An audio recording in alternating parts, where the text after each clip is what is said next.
Hello সবাইকে, welcome and welcome back to our channel হিসি। স্বাগত জানাই তোমাদেরকে আরও একটা নতুন ভিডিওতে। তো আজকে হলো 15 আগস্ট আর শুক্রবার। তো আজকে যাচ্ছি আমাদের এখানে একদম ফেমাস রাম মন্দির মানে রামতলা ওখানেই, আর তার সাথে সমীচণ্ডীতলা দুটো জায়গাতেই যাব, ঠাকুরের পুজো দেব। আর প্রচণ্ড ভিড় হয় এই লাস্ট কটা দিন, কারণ লাস্ট কটা দিন বলার কারণ হলো আজকে 15 আগস্ট, কাল হলো 16 আগস্ট এবং পরশু দিন 17 আগস্ট অর্থাৎ রবিবার রাম বিসর্জন মানে আমাদের এখানে প্রত্যেকটা ঠাকুর মানে রাম ঠাকুর, তার সাথে বজরংবলী, তার সাথে সমীচণ্ডীতলা সমীচণ্ডী মা, তার সাথে আরও অনেক রয়েছে নবনারী। তো যারা হাওড়া থেকে দেখো তারা তো অবশ্যই জানো, এবং বাইরেরও প্রচুর মানুষ আসেন এই টাইমে এখানে এই নিরঞ্জন শোভাযাত্রা দেখার জন্য। তো সেটাও আমি ডেফিনেটলি কভার করব রবিবার দিনকে। তো এই ভিডিওটা তোমরা কদিন পরে দেখবে, মানে এখন যেটা আমি শ্যুট করছি, তো এটা এখনের ভিডিও, তো এটা কদিন পরে তোমরা দেখতে পাবে। তো যাই, আমি আর মুন আজকে যাচ্ছি এখন, দু জায়গাতেই পুজো দেব, একটু ঘোরাঘুরি করব আর একটু পুজোটা তোমাদেরকে দেখাবো যে কীরকম কী হয়। তারপর রবিবার দিনকে আবার নিরঞ্জন শোভাযাত্রাও তোমাদের সঙ্গে শেয়ার করব। তো মুনও রেডি হয়ে গেছে, এই যে আছো। এই যে আমি এখন বসে বসে লিস্ট করছি। আমি রেডি হয়ে গেছি, আর আমি তার লিস্ট উপর হ্যাঁ, করছি। লিস্ট করার কারণ কারণ হচ্ছে কালকে হলো আবার হ্যাঁ, জন্মাষ্টমী। কালকে আমার ছেলের জন্মদিন। তো সেই কারণে আমি লিস্ট করছি। সকালবেলা বাপি সব পুজোর জোগাড় সব মানে যা যা লাগবে নিয়ে চলে এসছে। তারপরেও ছোট ছোট টুকটাক করার জিনিস যেগুলো মানে আমি কিনবো, সেই জন্য সেগুলো আমি বসে বসে লিস্ট করছি, নাহলে বাইরে বেরিয়ে ভুলে যাবো কি কিনবো আর কি কিনবো না, সেই কারণে আমি হ্যাঁ বসে বসে একদম, আর লিস্ট করে সন্ধেবেলা রাখছি। প্রায় এখন 7:30 বাজে ঘড়িতে। হুম। তো এবার তাড়াতাড়ি করে পুজোর টাইম হয়ে গেছে। তো আমরা যাব এখন ওখানেই পুজো দেখতে। আর কিছু গোপালের জিনিসপত্র কেনার রয়েছে, সেগুলো হুম। কিনবো কারণ কালকে জন্মাষ্টমী। তো সেগুলো কেনাকাটা করে তারপর ফিরবো। তো চলো পুরোটাই তোমাদের সঙ্গে শেয়ার করব। তো দেখতে থাকো ব্লগটা।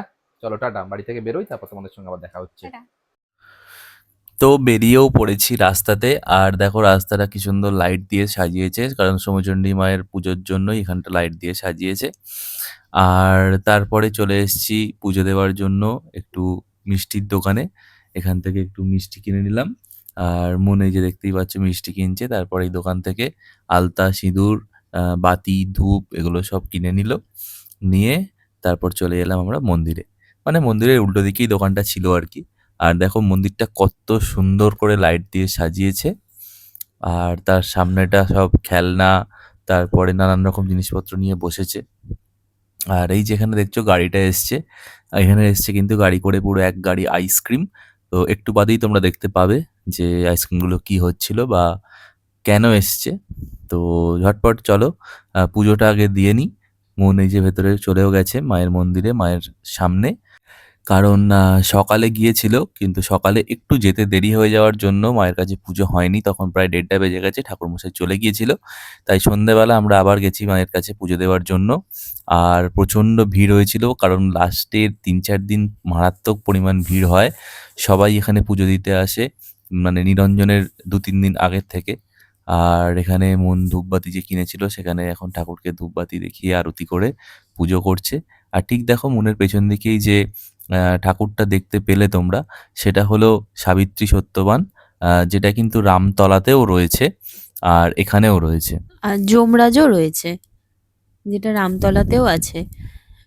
যখন নিরঞ্জন হয় মা, তখন তার সাথে রামতলায় এখানকার তারপর নতুন নবনারী, পুরাতন নবনারী সমস্ত ঠাকুরের সাথে এই সাবিত্রী সত্যবান আর যমরাজও একসাথে নিরঞ্জন হয়।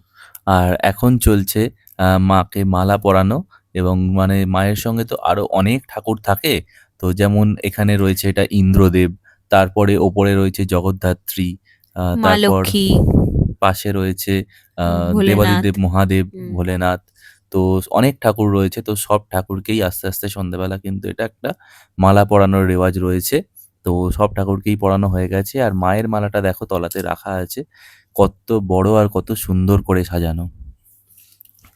মানে মাকে এই মালাটা পরানোর পর মানে যে কি সুন্দর লাগে, মানে যেন মনে হয় মায়ের মুখের দিকেই তাকিয়ে থাকি।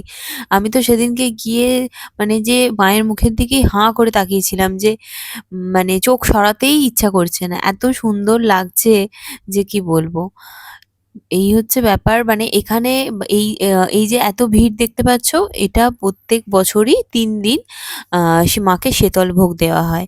তো এই সন্ধেবেলা আহ, আগের দিন একটা দেয়া হয়েছিল, আমরা যেদিনকে গিয়েছিলাম সেদিন একটা, আর তার পরের দিন একটা দেয়া হয়েছিল, 3 দিন দেয়া হয়েছিল। আর বাদবাকি দিন যেমন পুজো হয় সেরকম হয়। এই যে মাকে মালাটা পরানো হচ্ছে, দেখো কি সুন্দর মালাটা। আর মানে অনেকটাই তো ভারী, দেখে বুঝতেই পারছো অনেকটা বড়। কতটা পরিমাণ বড় তুমি বড়, একবার দেখো। হ্যাঁ, সবাই মিলে ধরে সেটা পরাচ্ছে। আর মানে মালাটা খুব সুন্দর দেখতে। এর আগের দিনও আমি দেখলাম, মানে আগের দিনের মালাটা আর কি এটা মায়ের গলা জারবেরার থেকে, মালা পরিয়েছিল আগের হ্যাঁ, দিন, যেটা দেখছিলাম ওটা আমরা। গলা থেকে খুলে রাখলো, বা আগের দিন পরিয়েছিল, আগের দিনকে যেদিনকে শীতল ভোগ দেওয়া হয়েছিল সেই দিনকে মাকে পরিয়েছিল। জারবেরা দিয়ে, নানান রকম মাল্টি কালারের জারবেরা দিয়ে মালাটা গাঁথা ছিল। এত সুন্দর দেখতে লাগছে যে কি বলবো। আর এই মালাটা তো ওই ফুলের মালা যেরকম হয় সেরকম আর দেখতেই যেহেতু পাচ্ছো। এটা এত বড় ঠাকুর, তাই এত বড় ঠাকুরকে তো কোনো ঠাকুরকেই এখানে মানে গলা দিয়ে পুরোপুরি মালা পরানো সম্ভব নয়। তাই এখানে যখন ঠাকুর তৈরি হয় তখন দু সাইডে দুটো কাঠামোর সঙ্গেই দুটো মানে কি বলবো, শিকের মতো লোহার করা শিকের থাকে। মতো, হ্যাঁ। তো সেখানেই ওই মালাগুলো কিন্তু পরানো হয়। আর একটা নথও পড়াচ্ছিল সেদিনকে দেখলাম, মানে মায়ের নাকে একটা নথ ছিল, তার সাথে আর একটা নথও সেদিনকে পরালো। আর এই যে কথা বলতে বলতে আমরা চলেও এসেছি রামতলায়, যেটা প্রথমেই বলেছিলাম তোমাদেরকে। তো সমীচণ্ডী মায়ের ওখানে পুজো দেখে খানিকক্ষণ তারপরে মালা পরানো দেখে ওখানে ভোগের টাইম হবে এবার। তো আমরা ভাবলাম যে চলো গোপালের কিছু জিনিসপত্র কেনার রয়েছে, কারণ কালকেই ছিল জন্মাষ্টমী, মানে যেদিনকে 15ই আগস্ট ছিল, তার মানে 16ই আগস্ট ছিল হচ্ছে জন্মাষ্টমী। তাই 16ই আগস্টের জন্মাষ্টমীর জন্য আমরা এখানে কেনাকাটা করতে বেরিয়ে পড়েছিলাম। কারণ মুন ফার্স্টেই দেখালো তোমাদেরকে যে ও লিস্ট করে নিয়ে বেরিয়েছি, এত কিছু ভুলে না যায়।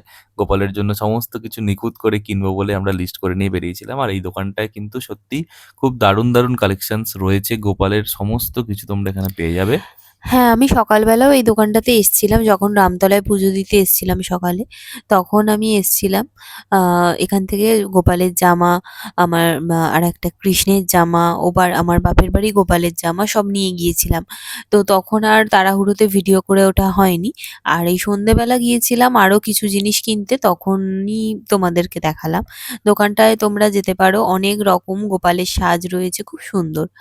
আর এই যে চলে এসেছি রাম মন্দিরের ভেতরে। আর এসেই প্রথমেই তোমাদেরকে দেখিয়ে দিলাম বজরংবলীকে। তো এইটা বজরংবলীটা কিন্তু আগে আরো বড় হতো, বলো? হ্যাঁ, হ্যাঁ, তো এখন রাম ঠাকুরও আর একটু বড় হতো। হ্যাঁ, এবং এখন ঠাকুর কিন্তু আগের থেকে একটু ছোট হয়ে গেছে।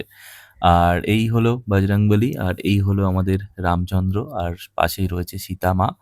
আর তার পাশে যে ডান দিকে যে মূর্তিটা দেখছো সেটা কিন্তু ব্রহ্মা, এবং তার রামের পাশে যে মূর্তিটা দেখছো সেটা কিন্তু মহেশ্বর। সেটা তোমরা দেখে বুঝতেই পারছো। মানে রামের ডান দিকে রয়েছে মহেশ্বর আর বাঁ দিকে রয়েছে ব্রহ্মা, মানে যেটাকে আমরা বলি, মানে যেরকম আমরা বলি ব্রহ্মা বিষ্ণু মহেশ্বর, যে বিষ্ণু সেই রাম। আর ওপরে এখানেও রয়েছে জগদ্ধাত্রী, আরও তার সাথে লক্ষ্মী, সরস্বতী, অনেক কিছু ঠাকুরই রয়েছে এখানে। আর দেখতেই পাচ্ছ সেই দিনকেও রামতলায় খুব ভিড় হয়েছিল, কারণ এই 2-3 দিনের লাস্টে প্রচণ্ড ভিড় হয়, যেমন সমীচণ্ডী তেমন রামতলা। তো এই রামকেই আমরা ছোট থেকে দেখে অভ্যস্ত। হ্যাঁ, তো একদমই তাই। মানে এই যে রাম, মানে রাম ঠাকুর মানেই টানা টানা চোখ, এরকম মোচের মতো গোঁফ, এইটাই ছোট্ট থেকে দেখে আমরা বড় হয়েছি। আর রামতলা মানে আমাদের কাছে একটা কি বলবো, মানে আলাদাই আনন্দের জায়গা।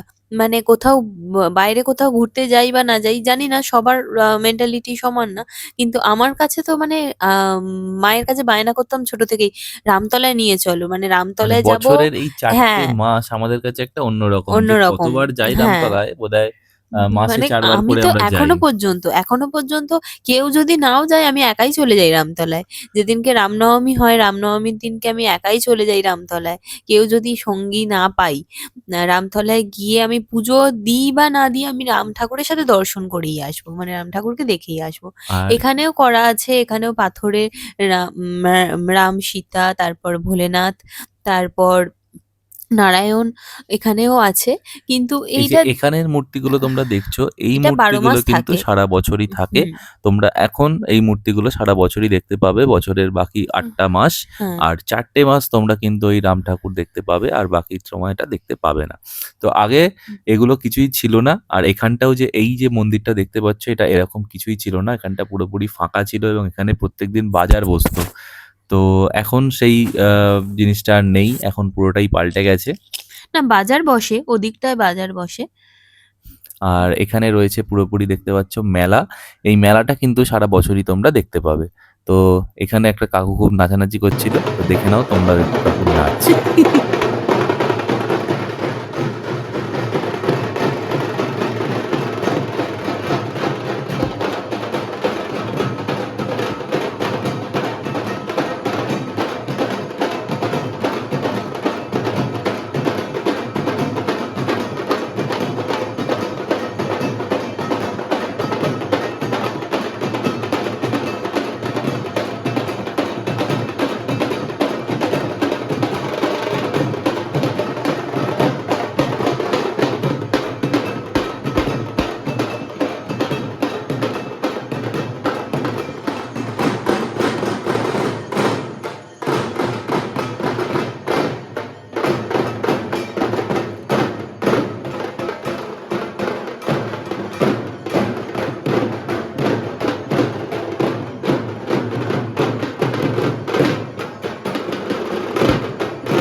তো চলে এসেছি রাম মন্দির থেকে বাইরে।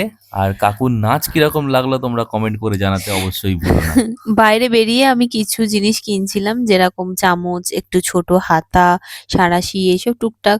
তারপরে স্কচ ব্রাইট কিনেছি, বাসন মাজার, মানে সবকিছু আমার না, ঠাকুরের সেটআপ সবকিছু আলাদা মানে মনের মতো আমার চাই, না হলে আমার ঠিক মন পোষায় না। আর এই যে ঝুড়ি, এইটা কালকে আমার খুব মানে পুজোর জন্য খুবই দরকার ছিল, কারণ এতে তাল কাড়া খুব ভালো হয়। আমার ও বাড়িতে আছে, এই বাড়িতে ছিল না, তো আমি ওই জন্য একটা ঝুড়িও কিনে নিয়েছি, বেশ মিডিয়াম সাইজের। তো চলো এবার দেখা যাক। A few moments later. তো চলে এসেছি আমরা রামতলা থেকে আবার সমীচণ্ডীর মন্দিরে। তো তোমাদেরকে তখনই বললাম যে পুজো তো হয়ে গিয়েছিল, কিন্তু ভোগ তখনও দেওয়া হয়নি। আর এবার ভোগ দেওয়া হয়ে গেছে, আর তারপর লাইনটা জাস্ট দেখো তোমরা, কত মানুষ এসছে এই ভোগ নেওয়ার জন্য লাইন দিতে। রামতলা থেকে এসে অলরেডি তখন মায়ের শীতল ভোগ মানে আরতি আর কি শুরু হয়ে গেছে, আর ভোগ তো নিচে সাজানো হয়েই গিয়েছিল। তো এই যে লাইন দেখতেই পাচ্ছ, আর তারপরেতে এই দেখো কত রকমের ভোগ মাকে নিবেদন করা হয়েছে। পুরো থরে উম, থরে সাজানো সাজানো রয়েছে সব। পান্তুয়া, তারপরেতে লুচি ভোগ, লুচি ভোগ, অমৃতি, অমৃতি, গজা, সুজি, সুজি। অনেক কিছু। আর এখানে এলাকাবাসী সমস্ত চারিদিকে মায়ের ভোগ সবাইকে ডিস্ট্রিবিউট করা হয়। আর এই যে দেখতে পাচ্ছ এই যে দেখতে পাচ্ছ পাগলা আর রোহান, পাগলি দুচোখে। রোহান আর সৃষ্টি। আর রোহনের বাড়ির একদম মন্দিরের গায়ে। তো পুজো চলছে, আরতি চলছে। তো পুজো প্রায় শেষের পথেই, আর তারপরে পুজোর শেষেই ভোগ বিতরণ অনুষ্ঠান হয়েছিল। আর এই যে এত ভোগ থরে থরে সাজানো রয়েছে দেখতে পাচ্ছ, তো এগুলো কিন্তু সমস্ত ওই মানুষের মধ্যে বিতরণ করে দেওয়া হয়। সেই কারণেই ওই লম্বা লাইন তোমরা দেখতে পাচ্ছ। তো ওই ভোগ প্রসাদ পাওয়ার জন্যই লাইন পড়েছে। তো চলো, মায়ের পুজো প্রায় শেষের পথে। তো আমরাও যাই বাড়ি, তারপর বাড়িতে গিয়ে আবার তোমাদের সঙ্গে দেখা হচ্ছে। তো চলো। তো বাড়িতে চলেও এসেছি, এসে ফ্রেশ ট্রেশ হয়ে গেছি। আর কীরকম লাগলো তোমাদের ভিডিওটা অবশ্যই কমেন্ট করে জানিও। আর যারা হাওড়াতে থাকো তারা তো যাওই, তবে যারা হাওড়ায় থাকো না, যারা হাওড়ার বাইরে থেকে দেখছো, তারা অবশ্যই একবার আমাদের রাম মন্দির আর সমীচণ্ডী মন্দির অবশ্যই ঘুরে যেও, তোমাদের ডেফিনেটলি খুব ভালো লাগবে। আর বহু বছর ধরে ঐতিহ্য বহন করে আসছে এই দুটো মন্দির, এবং আমাদের অনেকটা ইমোশন জড়িয়ে রয়েছে এই দুটো মন্দিরকে নিয়ে। হাওড়াবাসীর সমস্ত মানুষের কাছে এটা খুবই একটা মানে প্রাণকেন্দ্র বলতে পারো। তো যাই হোক, তো কীরকম লাগলো ভিডিওটা অবশ্যই কমেন্ট করে জানিও। আর পরবর্তী ভিডিওর জন্য স্টে টিউন। দেখা হচ্ছে পরের ভিডিওতে খুব তাড়াতাড়ি। তো ততক্ষণের জন্য ভালো থেকো সবাই, সুস্থ থেকো, আর চ্যানেলটাকে অবশ্যই সাবস্ক্রাইব করে রেখো যারা এখনও সাবস্ক্রাইব করোনি। তো চলো টাটা, দেখা হচ্ছে পরের ভিডিওতে।